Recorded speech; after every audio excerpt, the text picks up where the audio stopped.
Ada download print tak? Tulis. Tulis tangan. Okey, tak apa. Tulis tangan pun tak apa, tak ada masalah.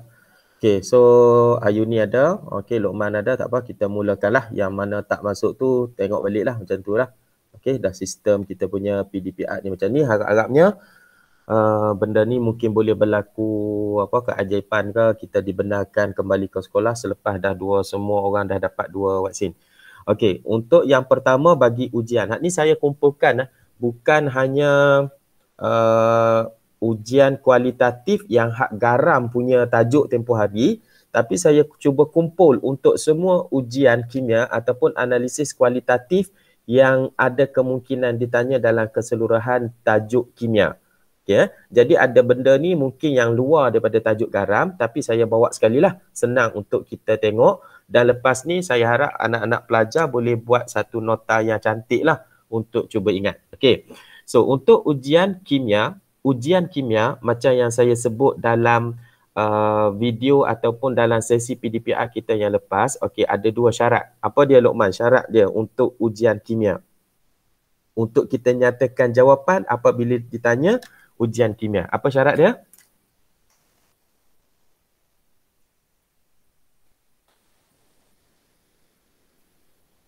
Ya, apa syarat dia, Cik Lokman? Sengat terus. Ayuni, apa syarat dia?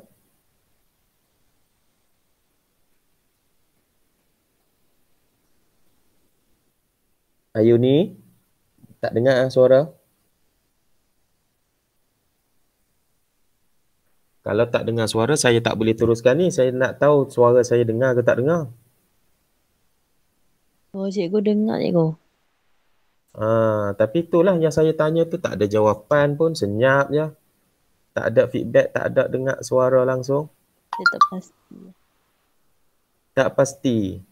Tak pasti. Jawapan yang saya tanya tu, kalau untuk ujian kimia, apakah syarat yang perlu ada dalam jawapan untuk menjawab soalan ujian kimia?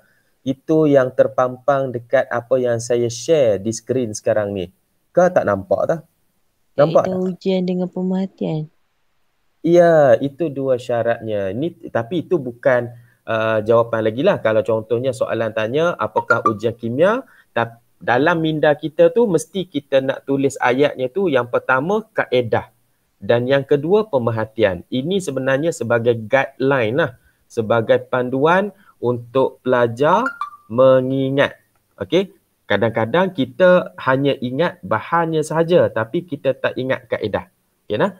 Jadi kita terus kepada yang pertama ni, kita ada gas oksigen.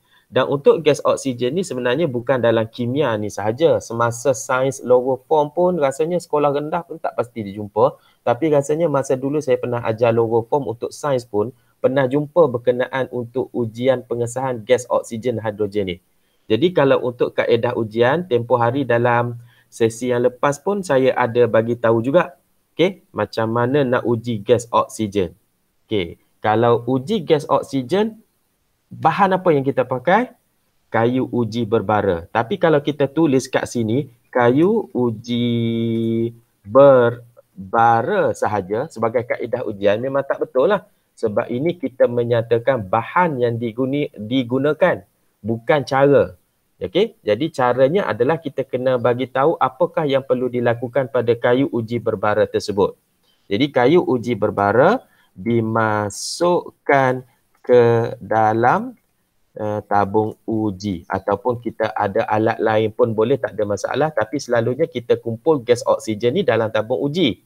Tapi kalau dalam tajuk 4 jadual berkala, gas oksigen juga ada dikumpulkan dalam balang gas. Tapi yang tu rugilah banyak. Sebab dalam balang gas tu kita nak buat eksperimen lain. Tapi kalau sekadar nak buat ujian, gas itu hanya perlu sekurang-kurangnya kita isi dalam tabung uji. Jadi kayu uji berbara dimasukkan ke dalam tabung uji yang mengandungi gas. Okey nah. Itu paling kurang kat situ. Ataupun awak nak tulis nama dia penuh. Dia dimasukkan ke dalam tabung uji yang mengandungi gas oksigen. Pun boleh. Tapi ada juga waktunya soalan dia tanya ada satu gas X nyatakan ujian untuk menentukan gas X itu adalah oksigen. Jadi kita kena letak kat sini mengandungi gas X lah. Macam tu. Okey, dan untuk pemerhatiannya pula.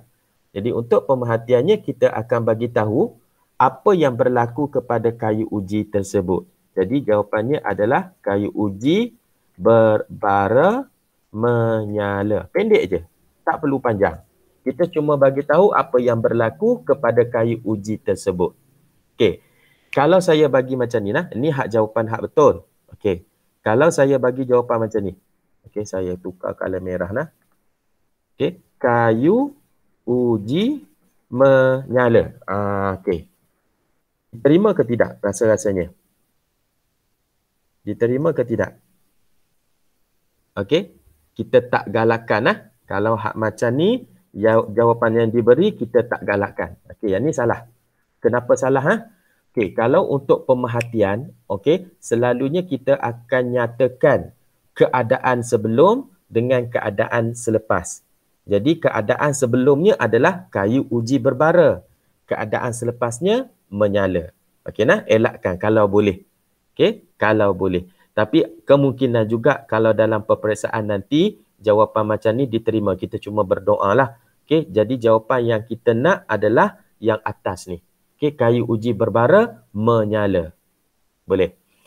Okey, untuk yang kedua, gas hidrogen. Okey, tengok dah ada beberapa orang yang masuk tadi. Okey, Aida. Kalau untuk gas hidrogen, kita nak guna bahan apa untuk menguji dia? Nak tanya bahan je dulu. Aida. Senyap juga. Syahir? Ya. Nak guna apa uji gas hidrogen? Kayu uji menyala. Ya, bagus Syahir. Okey nah, kita menggunakan kayu uji yang menyala. Ejaan salah. Menyala. Okey? Tapi macam saya cakap tadi, kalau kita hanya tulis kayu uji menyala, kita masih belum dapat markah sebab kita tak bagi tahu nak buat apa dengan kayu uji menyala. Okey? Jadi kayu uji menyala diletakkan pada mulut tabung uji yang mengandungi gas. Okey nah, mengandungi gas. Untuk gas hidrogen, kita memang nak tabung uji sahaja. Kita tak galakkan kita gunakan bekas yang besar untuk kumpul gas hidrogen. Boleh nah? Sebab apa? Bila menggunakan gas hidrogen, kita buat ujian ni, okey, kita fokus kepada pemerhatian dulu sebentar sebelum saya explain. Okey, apa yang berlaku adalah kayu uji menyala menyala padam. Okey nah? Padam. Api. Okey, kena letak kat depan ni. Api pada kayu uji menyala padam. Okay, dan satu lagi, dan bunyi pop terhasil. Okey nah. Kalau bunyi pop tu sebenarnya dia adalah letupan kecil. Kenapa letupan kecil? Sebab yang kita gunakan untuk kumpul gas hidrogen itu cuma tabung uji. Jadi kita tidak galakkanlah untuk nak kumpul gas hidrogen tersebut dalam bekas yang lebih besar.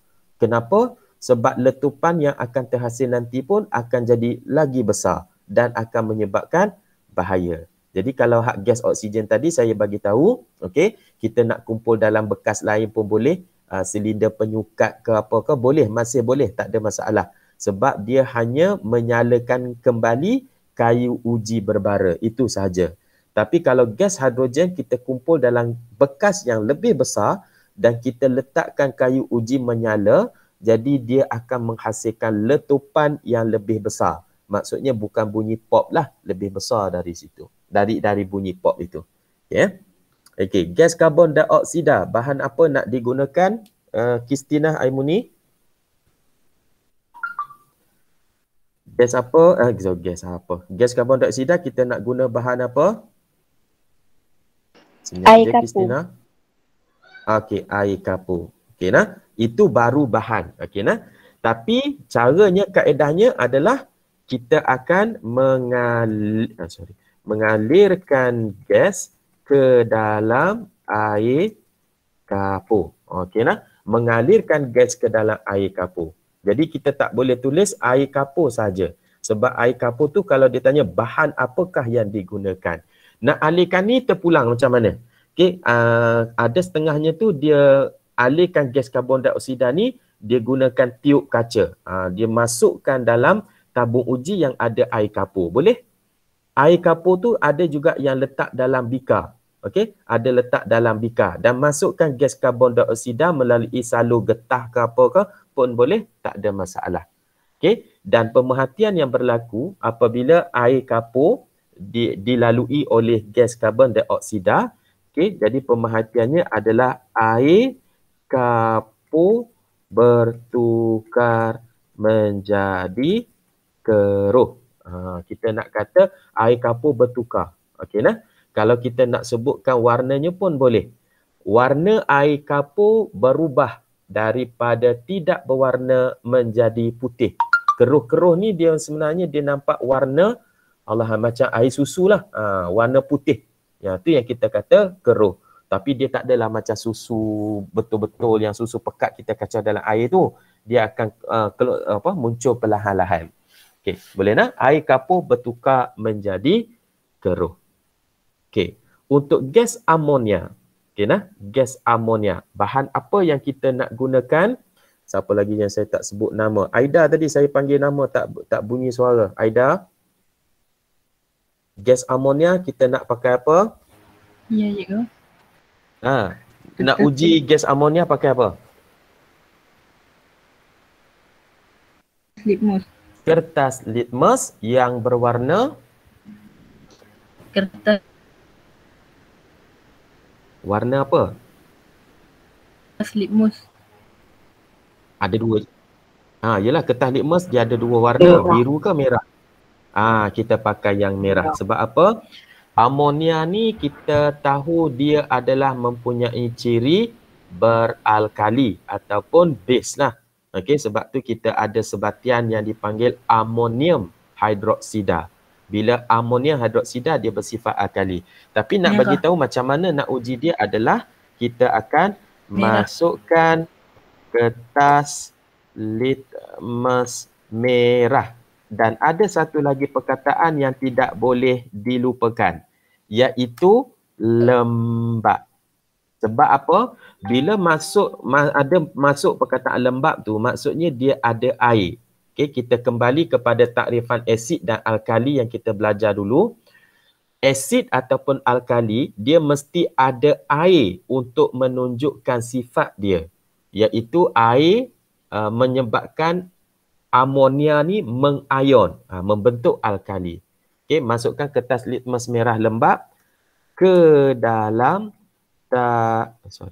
tabung uji yang mengandungi gas amonia ni lah. Okey, kita masukkan dan akhirnya kita akan dapati warna merah kertas litmus berubah menjadi biru. Okey. Dan sebenarnya kalau ada ujian alkali yang lain pun, ini ujian ringkas lah. Okey, insya-Allah nanti kita akan cari satu masa bila dah habis silibus ni untuk teknik menjawab. Okey, kalau tempoh hari kita ada yang Cikgu Marwan tu, saya dah sharekan videonya yang rakaman. Kalau bagi mana-mana pelajar yang tak sempat mengikuti line tak clear dan sebagainya, harapnya tengok. Dan insya-Allah bulan 10 nanti pun ada satu lagi yang dirancang oleh panitia daerah untuk buat teknik menjawab oleh Cikgu Hairul Nizam. Okey, daripada Jitra. Okey. Jadi saya pun sendiri pun nanti akan berkongsi untuk teknik menjawab untuk sekolah kita je. Saya tak buat ramai-ramai dekat sekolah lain lah. Okey, berkenaan ujian kimia ni. Ini ujian ringkas, kita boleh pakai kertas litmus merah. Okey, nanti akan ada dalam soalan esei yang menanyakan, yang minta kita buat macam laporan eksperimen sikit.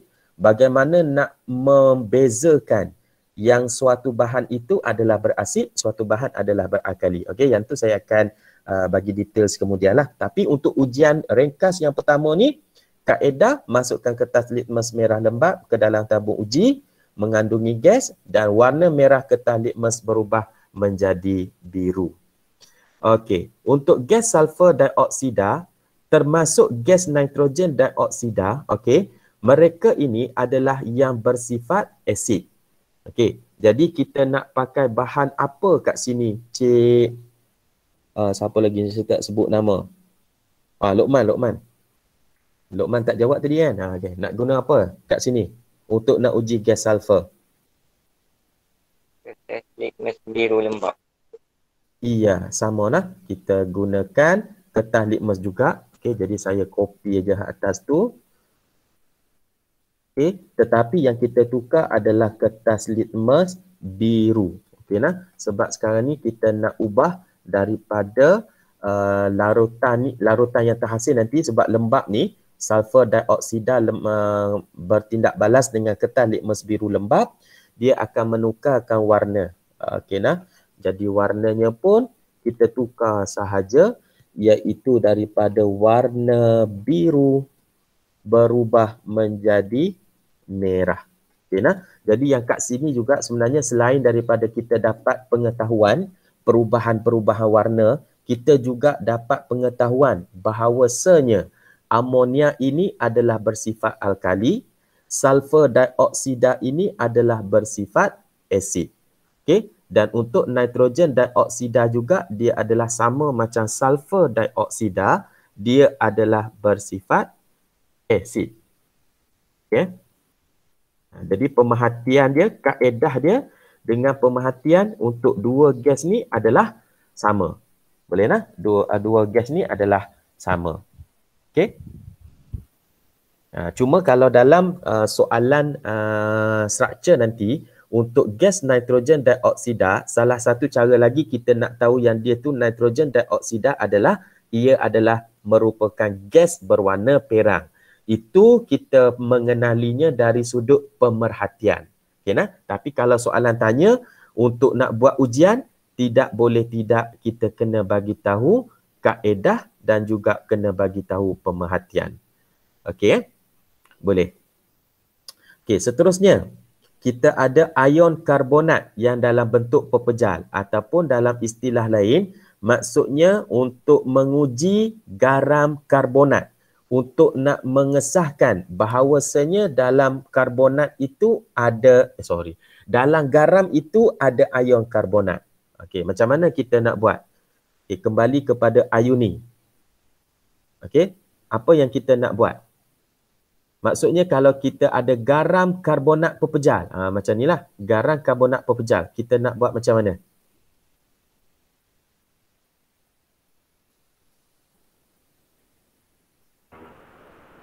Macam mana Ayuni?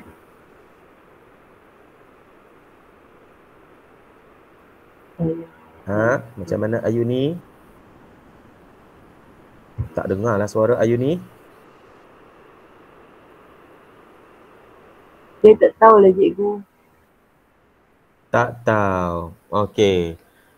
Mungkin masa sesi kita ni Ayuni agak terlepas pandang, kurang fokus. Okey, untuk jawapan yang ni Cik Ayuni, dalam sesi kita yang lepas saya ada sebut juga.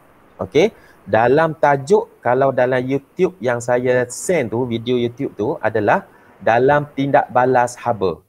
Dalam tajuk garam tapi bawah subtopik tindak balas haba. Saya ada explain dalam sesi kelas kita dah belajar. Untuk tindak balas haba hanya berlaku kepada dua garam saja, iaitu garam karbonat dan juga garam nitrat. Boleh nak? Jadi kalau nak uji kehadiran ion karbonat yang berada dalam pepejal, maksud tu yang saya sebut tadi tu. Okay, nah, saya buat catatan sikit kat bawah ni. Okey. Untuk pepejal ni maksudnya ini adalah sebenarnya adalah merujuk kepada garam karbonat. Sebab dalam tajuk garam kita belajar tempoh hari, semua garam karbonat adalah tidak larut kecuali saya sebut apa? Kanim amanza power tu. Natrium karbonat, amonium karbonat, kalium karbonat. Itu je yang larut. Boleh ha? Itu je yang larut. Tapi bila kita tambah garam karbonat ni, okey, garam karbonat yang pejal ni, yang tak larut ni, kita boleh, yang pertama, kita ada step sikit lah. Okey, kita perlu panaskan. Okey, panaskan. Awak nak sebut pepejal ke, awak nak sebut garam, bukan tanda soal tu, nak sebut garam ke, okey, boleh, tak ada masalah. Panaskan pepejal ataupun garam yang mengandungi karbonat tersebut. Okey. Yang kedua, gas terbebas dialirkan ke dalam air kapur. Okey. Boleh? Sebab bezanya yang ni, okey, pemerhatian yang kita akan dapat nanti sama macam karbonat yang tadi. Karbon dioksida tadi tu. Okey, sebab tadi kita terus gunakan karbon dioksida. Dia tak bagi tahu karbon dioksida hak nombor 3 ni, karbon dioksida ni dapat dari mana, dia tak bagi tahu. Dia tu aja ada gas karbon dioksida, terus uji. Tapi untuk soalan yang kita sedang bincang sekarang ni, ia ada karbonat. Dan karbonat kita kena tukarkan dia dahulu menjadi karbon dioksida dengan cara memanaskan dia. Bila panaskan dia, dia terurai membebaskan gas karbon dioksida, alirkan dalam air kapur dan akhirnya pemerhatian kita akan dapat sama. Boleh okey. Faham tu? Okey. Untuk ion karbonat dalam bentuk larutan pun sama. Pemerhatian tetap sama dah. Memang kita akan uji air kapur. Okey. Cuma untuk ion karbonat ni, okey, untuk nak tukar jadi air kapur, yang ni kita bukan panaskan sebab dia dalam bentuk larutan. Okey nah? Bila dalam bentuk larutan, kita panaskan dia, dia cuma mendidih. Dia mendidih akan terbebas wap air. Jadi kita tak panaskan dia. Tapi kalau ada ion karbonat dalam bentuk larutan, kita boleh buat tindak balas. Sorry. Okey. Sorry. Sekali lagi. Okey. Kita ingat macam ni. Tindak balas garam karbonat dalam tajuk asid yang kita belajar sebelum ni. Tindak balas garam karbonat dengan asid. Ingat tak? Kalau tak ingat, boleh rujuk balik video kita untuk tajuk sifat-sifat asid. Okey, salah satu sifat asid adalah bertindak balas dengan garam karbonat menghasilkan karbon dioksida sebagai salah satu dia punya produk, karbon dioksida. Jadi kat sini kita boleh kata kita akan tambah larutan ni dengan larutan asid. Asid apa? Kita spesifik lah siap-siap kalau dalam soalan peperiksaan. Kita tak boleh buat umum. Kalau macam kat sini sekarang ni kita ambil umum. Tapi saya bagi contoh dengan larutan asid hidroklorik. Katakan. Tambah larutan dengan larutan asid hidroklorik. Jadi yang akan keluar nanti apa dia? Satu jenis gas. Gas apa? Memang karbon dioksida lah. Sebab dalam ni ada karbonat. Karbonat takkan keluar gas hidrogen. Sebab memang ada C dengan O. Jadi yang akan keluar adalah gas karbon dioksida. Jadi sekali lagi, gas yang terbebas. Okey, Ctrl C. Ctrl V. Okey, gas yang terbebas kita akan alirkan ke dalam air kapur. Boleh tak tu? Okey, dan air kapur bertukar menjadi keruh. Ada nampak beza pada ion karbonat pepejal dengan ion karbonat larutan. Kedua-duanya kita cuba keluarkan karbon dioksida. Cuma bezanya kalau dia dah pepejal, kita panaskan terus je akan keluar karbon dioksida. Kalau dia dalam bentuk ion karbonat dalam larutan, kita tambah dengan larutan asid. Maka akan keluar juga gas karbon dioksida. Boleh nah? Okey. Jadi kalau tak ingat yang ni, boleh rujuk balik untuk sifat asid. Itu yang saya kata. Hak saya kita nak bincang hari ni bukan analisis kualitatif hak bab garam aja. Dia akan recall balik tajuk asid, tajuk hidrogen, oksigen hak sebelum-sebelumnya dah. Okey? Okey. Seterusnya, soalan nombor 8. Ujian anion.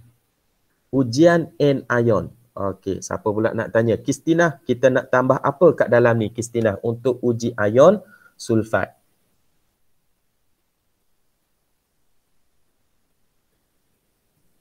Sunyi dah.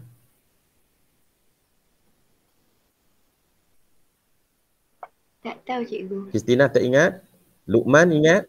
Oh, tak tahu. Okey, Syahir ingat? Tak. Tak. Okey.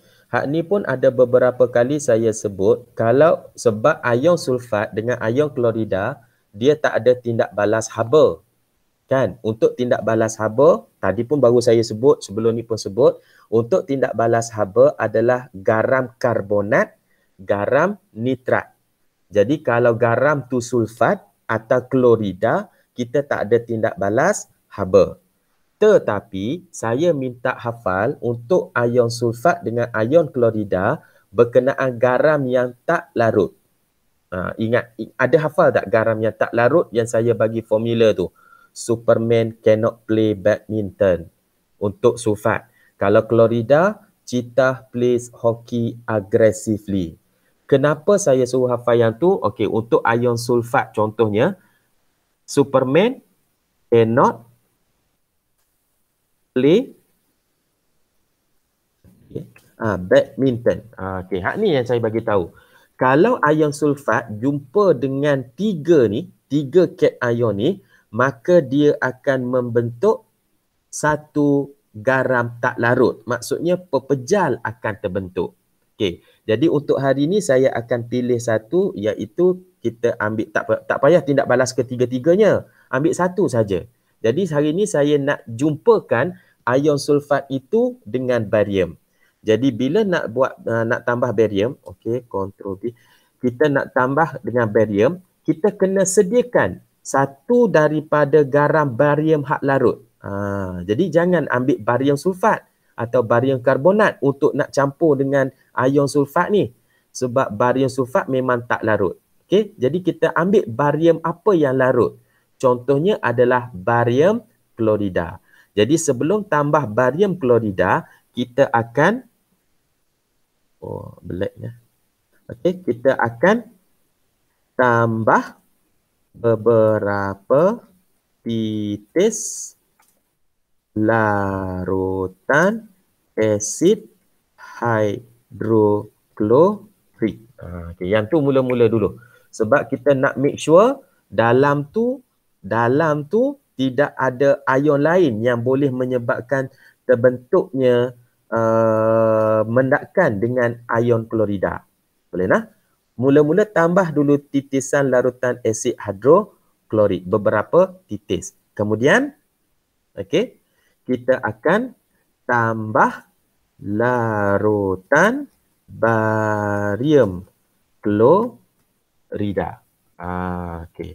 Jadi bila tambah barium klorida, si barium ni nanti akan bertindak balas dengan sulfat yang ada ni nanti. So maka akan terbentuklah barium sulfat. Tapi kita jangan tulis dekat pemerhatian ni terbentuk barium sulfat. Okey nah? Jangan tulis terbentuk barium sulfat. Sebab pemerhatian kita hanya boleh bagi tahu apa yang nampak je. Pemerhatian ya. Jangan bagi tahu bahan. Jangan bagi tahu bahan. Okey nah, kita boleh bagi tahu yang nampak je. Okey, jadi yang kita boleh tahu, yang boleh bagi tahu adalah satu, mendakan terbentuk. Itu saja pemerhatiannya. Boleh Boleh?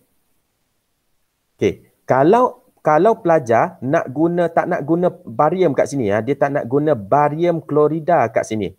Dia boleh tukar kalsium klorida pun boleh, tak ada masalah. Tapi jangan bubuh tiga-tiga. Tambah larutan barium klorida, plumbum klorida, barium kalsium klorida. Jangan tambah tiga-tiga sekaligus. Pilih salah satu sahaja.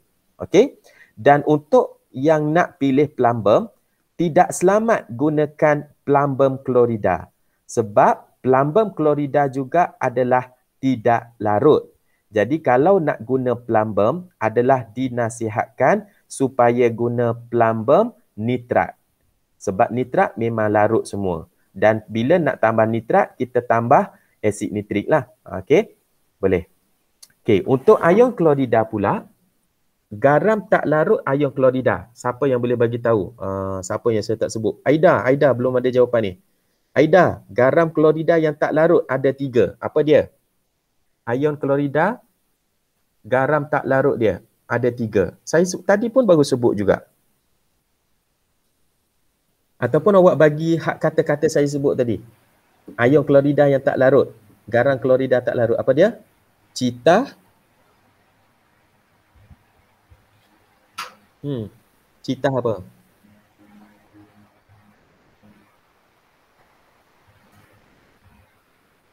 Citah apa, Aida?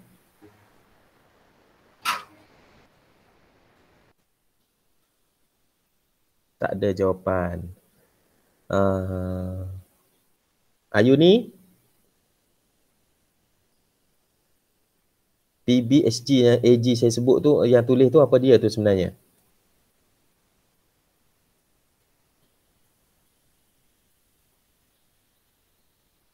Berbuih juga mulut duk sebut benda ni. Ayu ni, apa dia tu? PBHG AG tu. Citah plays hockey aggressively. Itu sekadar cara nak menghafal bahawasanya kalau plumbum klorida PbCl, HgCl, AgCl, ia akan membentuk garam tidak larut. Jadi kita pilih salah satunya untuk jumpakan dengan klorida. Jadi untuk kali ni saya ambil Ag. Okay. Tapi kita bukan terus tambah Ag. Sama macam yang ke atas tadilah. Okay.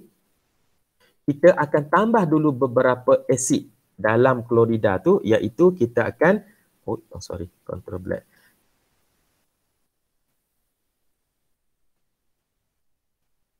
Okay. Titiskan.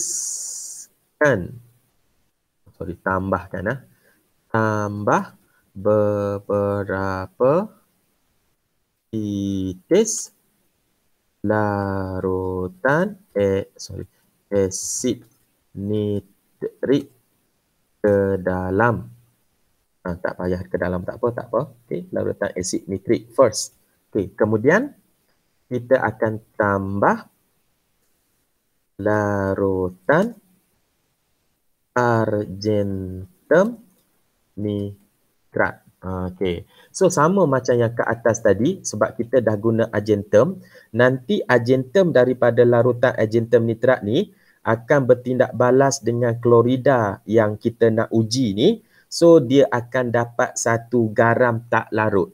Jadi garam tak larut sama macam hak sulfat tadi. Okey, kita akan perhatikan mendakkan terbentuk. Dan kalau ada soalan follow up tanya, apakah nama mendakkan tersebut? Nama mendakkan ini adalah argentum klorida. Tapi semasa pemerhatian jangan tulis argentum klorida. Sebab pemerhatian ni apa yang kita nampak. Jadi kita tak nampak argentum klorida, kita nampak mendakkan terbentuk. Boleh? Okey, nak tanya Syahir, hak untuk nombor 8 tadi ni, ujian nombor 8 tadi ni, okey, mendakkan juga terbentuk. Soalan follow up tanya, apakah bahan terbentuk tersebut? Apa dia Syahir?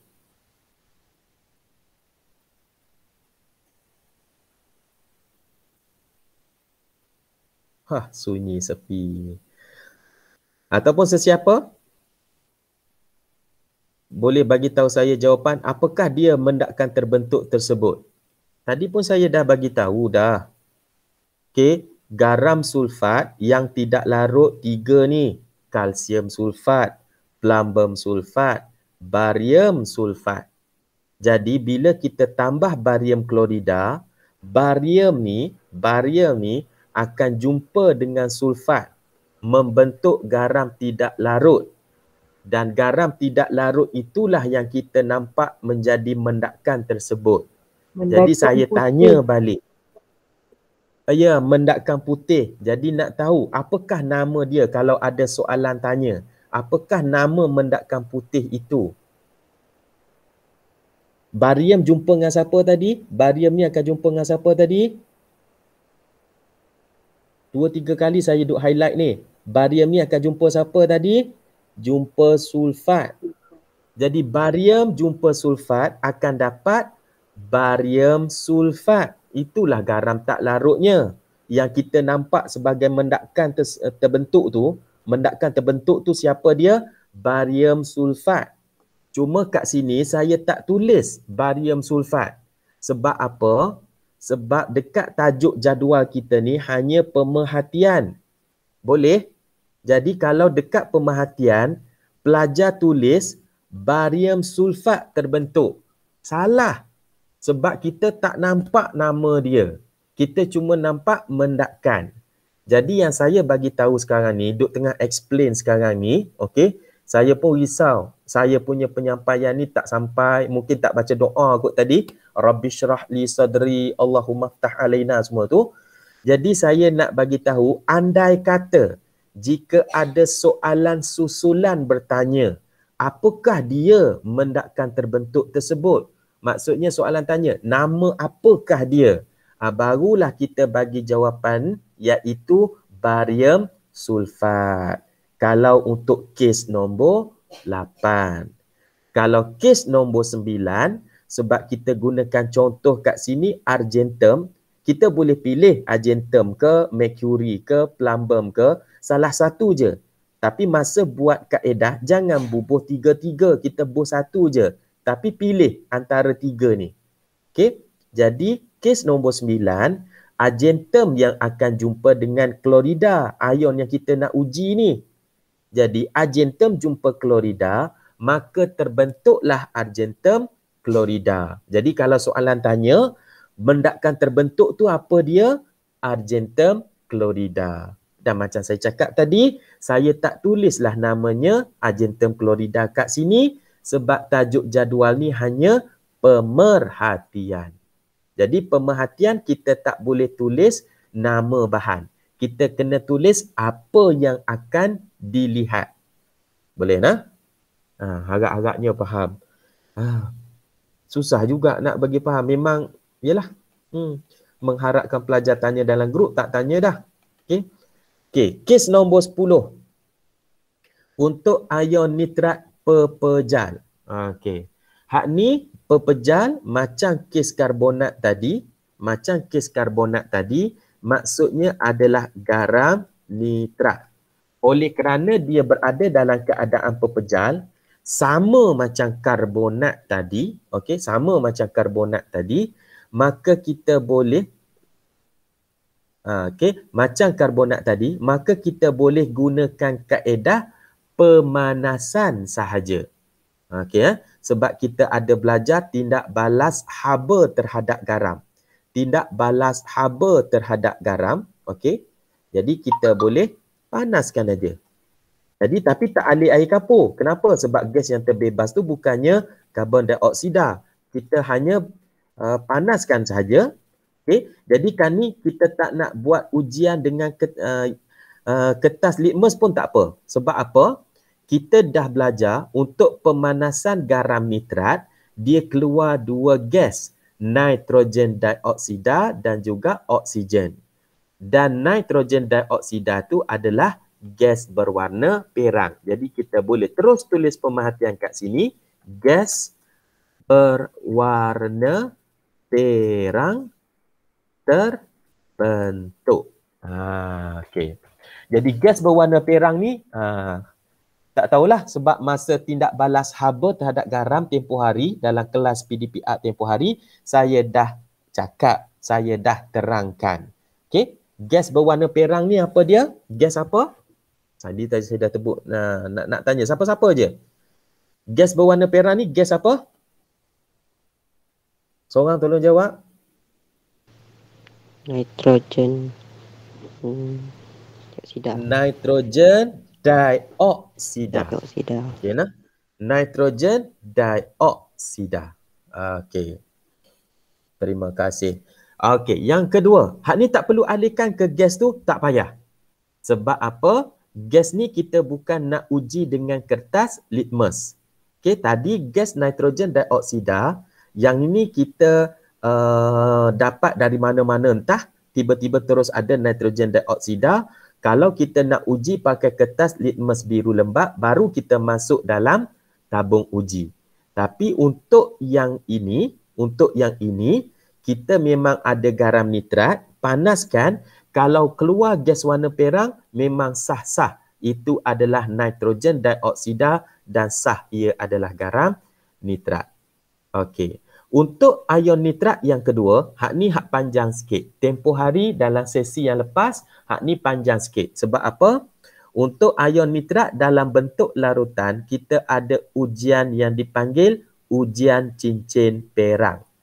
Kalau yang hadir dalam sesi PDPR memang akan ingat. Sebab saya 2-3 kali lukis. Cincin perang tu cincin yang macam mana? Adakah cincin besi? Bukan. Dia hanya ada nampak struktur macam cincin sahaja. Boleh nak? Dia nampak macam struktur cincin sahaja. Bukannya cincin besi dan sebagainya. Okey, banyak lagi ni. Okey. Okey, jadi untuk ujian ion nitrat dalam bentuk larutan, kita ada beberapa step. Yang pertama, kita akan tambah larutan terem 2 sulfat dan larutan asid sulfurik cair.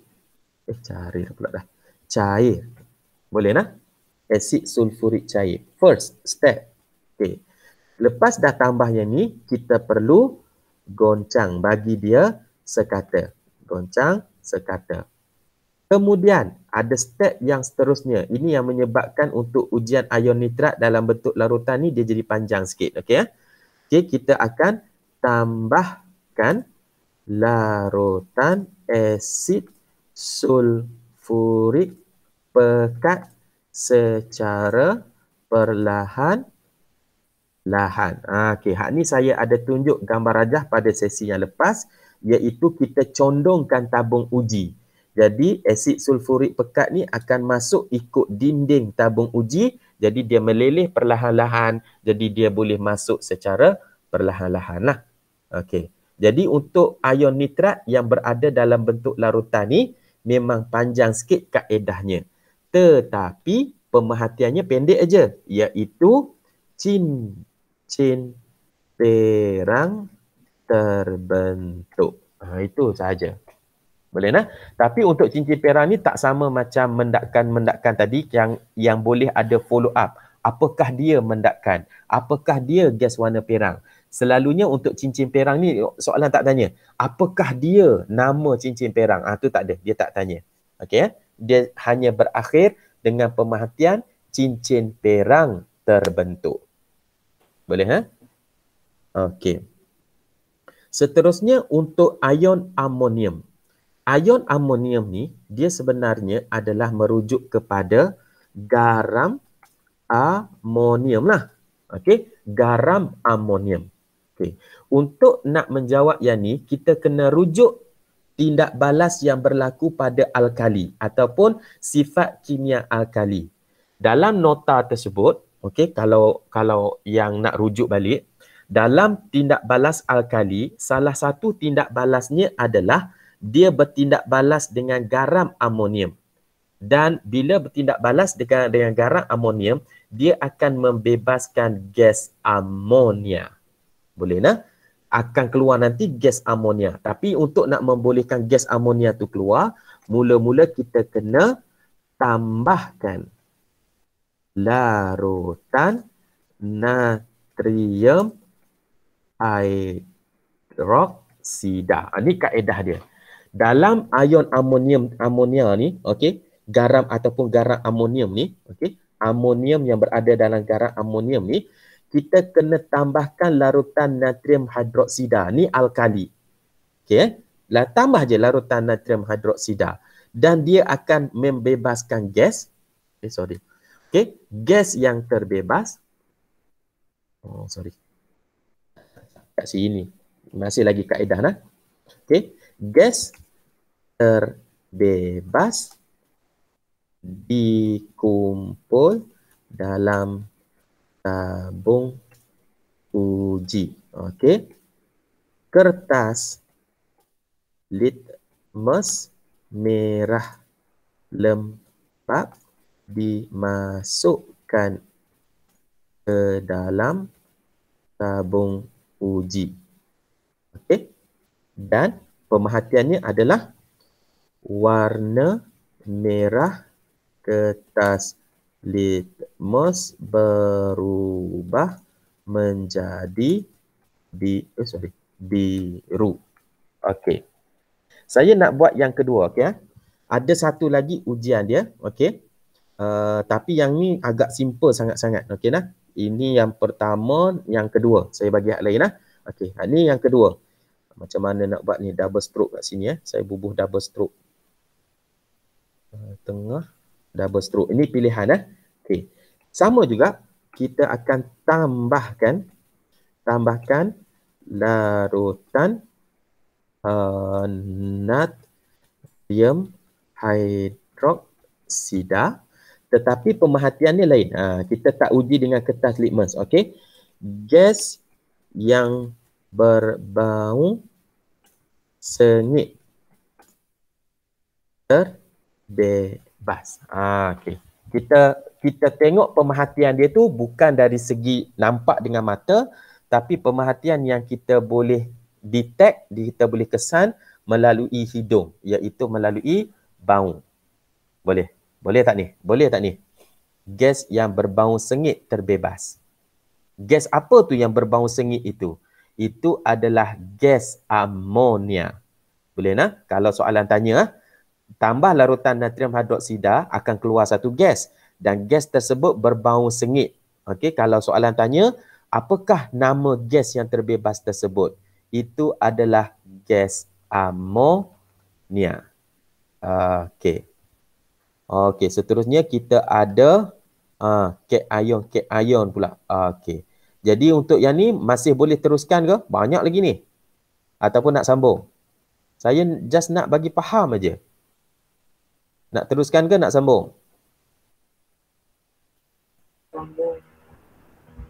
Sambung. Okey. Tahniah yang sanggup nak sambung. Okey. Yang seterusnya kita ada ion kuprum. Okey. Untuk ion kuprum, tengok saya pecahkan kepada tiga. Tiga, nampak nah? Ion kuprum, ion kuprum, ion kuprum. Okey nah.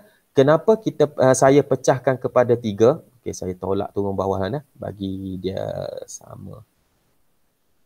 Okey. Kenapa saya pecahkan kepada tiga? Sebenarnya untuk menguji ion kuprum ni ada tiga bahan yang kita boleh gunakan. Okey, kita ada tiga bahan yang boleh digunakan. Tiga Kau saya copy paste, tak apa. Okey, kita tengok yang pertama untuk ujian cation. Maka dalam nota kita akan tengok rujuk kepada ujian cation. Untuk ujian cation, dia ada dua bahan yang boleh digunakan, iaitu larutan natrium hidroksida dan juga larutan amonia. Jadi kita ambil yang pertama, larutan natrium hidroksida ditambahkan.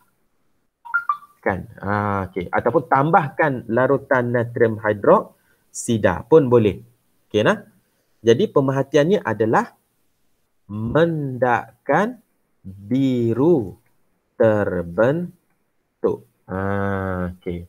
Larutan natrium hidroksida ditambahkan mendakkan biru terbentuk.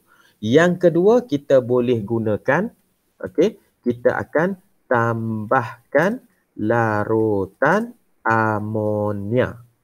Pun sama, kita akan dapat mendakkan biru terbentuk. Okey, yang ketiga ni saya pun lupa dah. Okey, yang ketiga ni saya pun dah lupa dah. Okey, nanti insya-Allah saya saya copy paste ke memang ada. Tapi saya ingat saya hak dua je lah. Tapi tercopy paste kot sampai tiga ni. Untuk ion kuprum 2. Okey, larutan natrium hidroksida dan juga larutan amonia. Okey. Kenapa dapat larutan biru, dapat mendakkan biru terbentuk ni? Sebenarnya kuprum ni nanti dia bila kita tambah natrium hidroksida, hidroksida yang kita tambah ni akan bergabung dengan ion kuprum membentuk suatu bahan iaitu kuprum 2 hidroksida. Jadi kupram 2 hidroksida tu adalah tidak larut. Sebab tu dia mendapat mendakkan. Boleh nah? Kenapa biru? Sebab adanya kupram 2+ yang merujuk kepada unsur peralihan, okey, kumpulan peralihan yang ada warna. Okey. Larutan amonia pun sama. Sebenarnya dalam larutan amonia ni dia ada hidroksida. Dan hidroksida itulah yang bertindak balas dengan ion kupram membentuk mendakkan. Boleh? Membentuk mendakkan. Okey, kita pergi kepada kes nombor 13. Okey, saya copy paste saja yang ni. Okey. Okay, saya copy paste yang ni 4 ni sebab untuk ion ferrum 2 dengan ion ferrum 3, okey, dia sebenarnya sama. Bahan yang kita gunakan tu hampir sama. Okey nah, saya letak kat sini. Okey. Cuma pemerhatian yang kita akan dapat nanti je yang berbeza. Iaitu yang kalau ferrum 2 kita bukan dapat color biru, kita dapat color hijau. Okay, nah? Sama juga kalau uji dengan larutan amonia, kita akan dapat color hijau. Okay. Dan satu lagi untuk bahan uji ferrum 2, okay, hak ni lain sikit. Okay. Dia gunakan bahan lain sikit iaitu tambahkan larutan. Hak ni payah sikit nak ingat. Okay, saya pun tak expect boleh ingat cepat. Tapi tempoh hari kita ada sentuh lah dalam kelas PDPR kita. Tambahkan larutan kalium hexacyanoferat 3. Okey. Okey, insya-Allah kalau dah ada peluang berjumpa nanti dalam tajuk redox kita akan jumpa sekali lagi tajuk tingkatan 5. Harap-harapnya masuk tingkatan 5 nanti kita dah boleh sekolah, dah boleh berada di sekolah seperti dulu-dulu kala. Lebih mudahlah kita nak tengok. Okey nah. Tambahkan larutan kalium hexacyanoferat 3. Okey nah. Okey, satu larutan berwarna biru terhasil. Dia bukan hijau kali ni. Okey nah. Bukan color hijau. Okey, yang ni warna yang terhasil adalah warna biru. Okey. Seterusnya, okey, saya nak ambil hak ni ya. Saya copy balik hak ni. Sebab hak untuk seterusnya untuk ferrum ni saya silap ni. Hak ni ferrum 3 ni. Hak bawah ni ferrum 3. Okey. Tolong betulkan . Siapa yang dah jawab tempoh hari mungkin akan rasa tak tahulah perasan ke tak perasan, tapi tak ada seorang pun tanya, okey, kenapa sampai 6, okey. Hak nombor 13, nombor 14 tu sama. Okey nah. Ferrum 3. Ionnya tu saya dah tulis betul charge-nya tu. Okey, huruf Romannya saja saya tertukar. Okey. Okey. Ctrl C. Untuk ujian ion ferrum 3 sama dengan ujian ion ferrum 2, kita tambahkan yang pertama natrium hidroksida. Tapi yang membezakannya adalah warna terhasil, iaitu kali ini bukan lagi color hijau. Kali ini kita akan dapat mendakkan warna perang. Sama juga dengan amonia mendakkan color perang yang terbentuk. Okey. Dan bila tambah kalium hexacyanoferat, hak ni saya tukar. Bukan ferat 3 tapi ferat 2 sahaja. Warna biru terhasil sama. Okey, ada beza sikit ni. Harap-harapnya pelajar alert nah. Untuk nak uji ferrum 3, hexacyanoferat 2. Untuk nak uji yang ion ferrum 2, hexacyanoferat 3. Okey. Itu ada beza. Dan tak tahulah, tak ada pelajar yang nak tanya, tapi saya tanya sendiri. Masa exam nanti, kena tulis ketiga-tiga ke ujian ni? Ni, ion ferrum 2 dengan natrium, dengan amonia dengan ni. Kena tulis 3-3 ke? Yang nak tanya. Saya lah tanya-tanya.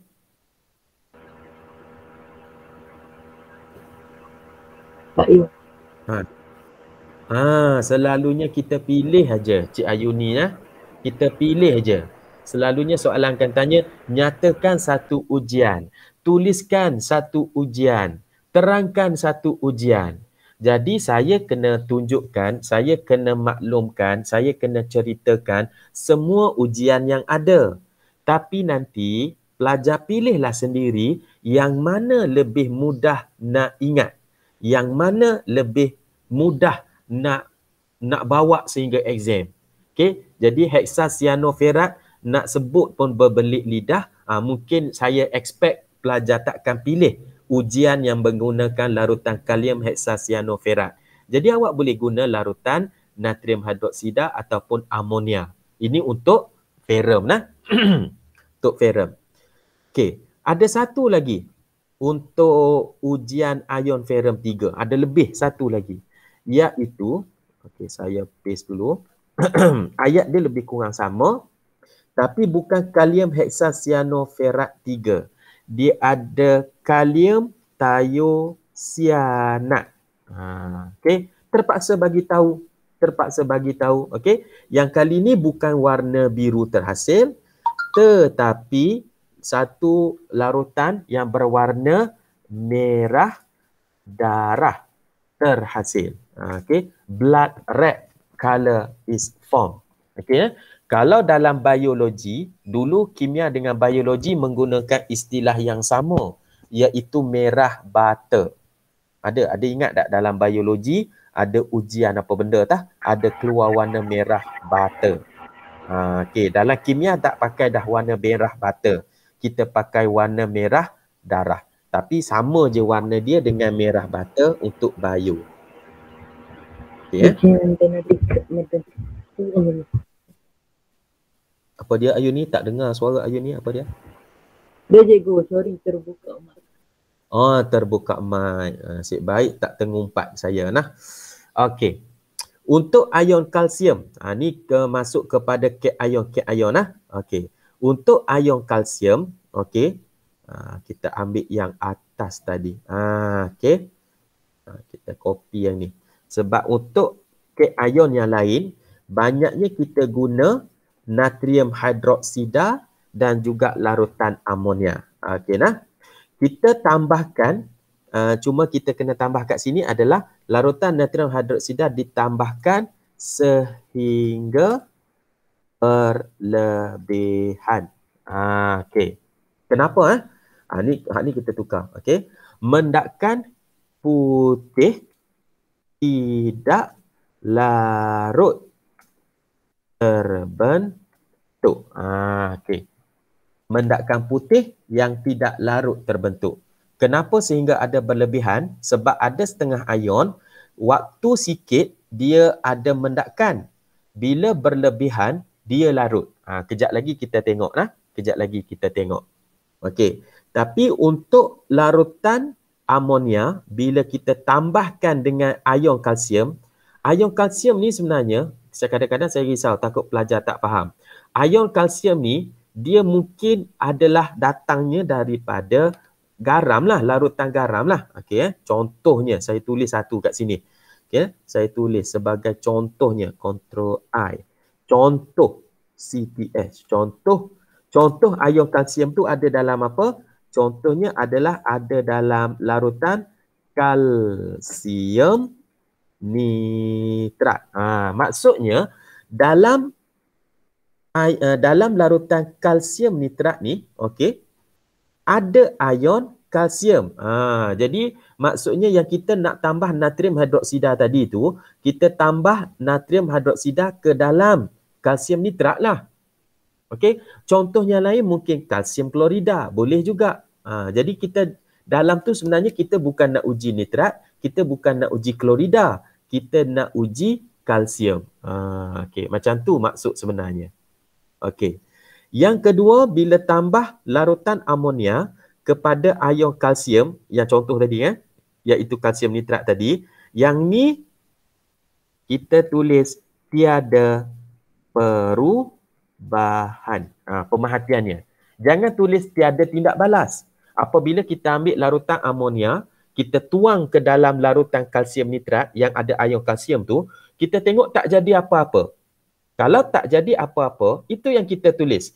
Tiada perubahan. Jangan tulis tiada tindak balas. Okey nah? Sebab apa? Sebab kita kena tengok ini adalah pemerhatian. Jadi yang kita nampak adalah tidak berlaku perubahan, maka itulah yang kita tulis. Tiada perubahan. Boleh Tiada perubahan. Okey. Untuk magnesium. Okey. Tambah bahan sama juga. Natrium hidroksida ditambah. Yang kedua, ion magnesium juga ditambah larutan amonia. Okey. Jadi yang ini ditambahkan sehingga berlebihan. Ini pun sama. Larutan amonia sehingga berlebihan. Okey. Untuk ion magnesium, sama macam yang kalsium tadi, mendakkan putih. Mendakkan putih terbentuk. Sekarang ni kita dah habis dah. Hak biru, hijau semua tu dah habis dah. Sekarang ni kita masuk geng-geng putih dah. Bermula dengan kalsium ke bawah ni, kita dah masuk geng-geng putih. Okey nah? Mendakkan putih terbentuk. Sama dengan amonia, bila kita tambah ion magnesium juga mendakkan putih yang terbentuk. Mendakkan putih terbentuk. Okey. Seterusnya untuk plumbum. Dia ada sedikit beza.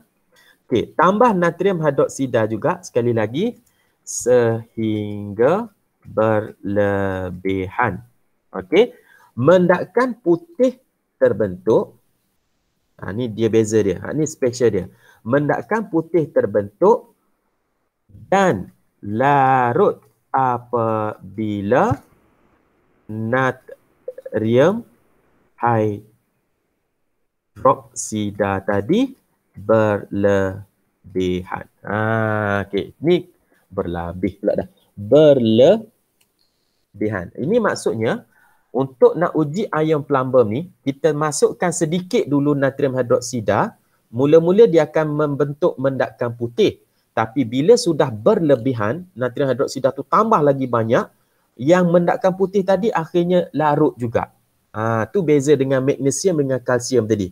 Untuk magnesium dengan kalsium tadi, ditambah sehingga berlebihan sekalipun, mendakkan putih itu terbentuk dan dia tidak berubah. Okey nah? Mendakkan tersebut kekal. Tapi untuk plumbum, aluminium dan juga zinc, dia sama. Dia menjadi larut. Okey nah, jadi saya boleh tulis copy kat sini nanti. Tambahkan larutan amonia untuk plumbum satu lagi sehingga berlebihan. Okey, mendakkan putih terbentuk. Ni dia tak larut berlebihan. Mendakkan putih terbentuk. Okey nah, dan dia tak larut walaupun berlebihan. Masa dengan natrium hidroksida, larut. Okey Okey, saya turunkan satu nak bagi masuk geng. Okey, boleh nah? Plumbum tambah natrium hidroksida mula-mula mendakkan putih. Tapi bila dah berlebihan, mendakkan putih itu larut. Kalau tambah larutan amonia, mendakkan putih terbentuk dan kekal. Dia tak larut sampai bila-bila. Okey Okey, hak seterusnya saya ambil ni. Hak ni sama. Untuk ion aluminium sama macam plumbum. Untuk ion aluminium sama macam plumbum. Sebiji sama. Okey. Tambah natrium hidroksida berlebihan. Mula-mula terbentuk dan larut. Okey. Untuk natrium hidroksida. Tapi bila tambah larutan amonia hingga berlebihan juga, dia tidak larut. Mendakkan putih tersebut kekal. Okey. Dan yang akhir sekali adalah untuk zinc. Okey. Untuk zinc, pemerhatian dia sama. Ctrl C. Tambah natrium hidroksida ke, tambah amonia ke, mendakkan putih terbentuk dan larut apabila, ni kena tukar sikit. Larutan amonia berlebihan. Dia larut apabila berlebihan. Zinc okay. Zinc dalam natrium hidroksida ke, larutan amonia ke, dia akan larut bila berlebihan. Aluminium dengan plumbum hanya natrium hidroksida saja yang dia larut bila berlebihan. Dalam amonia tak larut. Okey, tak larut. Okey, jadi kat sini mungkin saya boleh letaklah contoh-contoh untuk ion-ion ni, okey. Contohnya ion karbonat ni, okey. Kalsium karbonat, okey. Ion sulfat ni mungkin natrium sulfat. Klorida ni mungkin kalium klorida, okey. Ion nitrat ni mungkin plumbum nitrat, pepejal. Hak larutan ni mungkin argentum nitrat ke macam tu, okey. Okey, dia cuma bagi tahu sahaja ion nitrat, ion-ion ni. Tapi dia sebenarnya adalah sebatian kat situ. Okey, jadi insya-Allah ion kupra hak yang ketiga ni saya tak ingat. Rasanya memang tak ada, dia memang ada 2 je untuk ion kupra. Okey. Jadi untuk yang dah komplit jawapan kat sini, okey, saya akan share baliklah dalam grup untuk pelajar-pelajar tengok kembali andai kata tidak sempat menyalin sepanjang saya duk cakap ni. Dan sekiranya ada lagi yang tak faham, okey, ada soalan, boleh tanya dalam grup. Dan saya ucapkan tahniahlah kepada pelajar-pelajar 2-3 orang yang ada cuba buat walaupun tak komplit, walaupun ada salah-salah, tak ada masalah. Janji awak cuba. Okey. Jadi sebelum ada nak tanya sebelum kita tutup sesi hari ni? Tak ada. Okey, jadi jangan lupa sebelum meninggalkan Google Meet ni, tolong tulis nama dekat ruangan chat. Okey, saya takut saya terlupa nama-nama pelajar yang hadir secara online. Okey, tulis nama dekat ruangan private chat. Okey. Okey. Assalamualaikum warahmatullahi wabarakatuh. Salam.